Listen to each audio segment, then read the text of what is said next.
5ই August পরে আওয়ামী লীগের নাম, মার্কা এবং আদর্শ এই তিনটাই হচ্ছে অপ্রাসঙ্গিক। আওয়ামী লীগের আগে বিচার নিশ্চিত করতে হবে, তাকে দল হিসাবে বিচার নিশ্চিত করতে হবে, অপরাধ স্বীকার করতে হবে, তারপর অন্য কোনো আলোচনা হইতে পারে। এর আগে কোনো ধরনের আলোচনা হইতে পারবে না।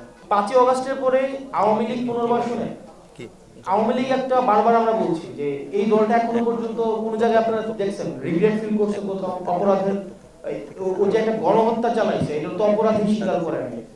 তো আমরা আমাদের জায়গা থেকে স্পষ্ট করতে চাই, আওয়ামী লীগের আগে বিচার নিশ্চিত করতে হবে, তাকে দল হিসাবে বিচার নিশ্চিত করতে হবে, অপরাধ স্বীকার করতে হবে, তারপর অন্য কোনো আলোচনা হইতে পারে। এর আগে কোনো ধরনের আলোচনা হইতে পারবে না। 5ই অগাস্ট পরে আওয়ামী লীগের নাম, মার্কা এবং আদর্শ এই তিনটাই হচ্ছে অপ্রাসঙ্গিক। আচ্ছা, জামায়াত ইস্যুতে এই প্রশ্নটা এসেছে এবং আমরা আসলে এই কারণে অনেক বেশি কনসার্ন এই জুলাই গণহত্যার বিচার নিয়ে, কারণ ৭১-এ সংগঠিত যে গণহত্যার বিচার আমরা দেখেছি যে এই বিচার নিয়ে এখনও আসলে প্রশ্ন আসতেছে। তো এটা আমাদের পুরাতন প্রজন্মের দায় যে আমরা ৭১-এর পরে আমরা ৭১-এ গণহত্যার বিচার নিয়ে আসলে সেই বিচারটা নিষ্পন্ন করতে পারি নাই, সমাধান করতে পারি নাই এই রাজনৈতিক প্রশ্নগুলো। সেটি যাতে তার পুনরাবৃত্তি না হয় এই কারণেই কিন্তু আওয়ামী লীগের বিচার নিয়ে আমরা স্ট্রিক্ট এবং এই বিচারটা আমরা নিষ্পন্ন দেখতে চাই।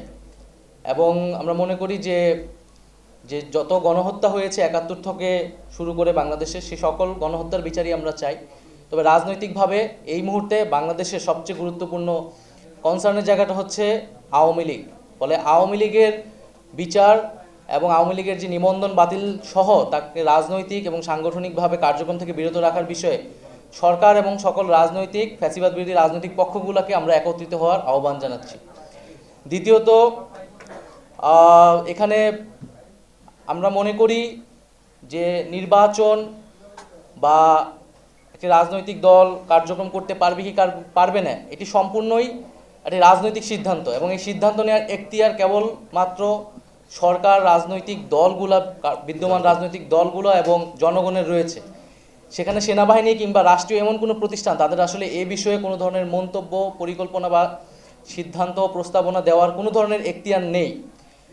তো আমরা মনে করি যে এই ধরনের চর্চা যাতে বাংলাদেশে না হয়, রাজনৈতিক সিদ্ধান্তগুলো রাজনৈতিক মহলই নেবে এবং সেটা গণতান্ত্রিকভাবেই হবে এবং সামনের সেই গণতান্ত্রিক প্রক্রিয়াতে আমরা উত্তরণ করতে চাচ্ছি।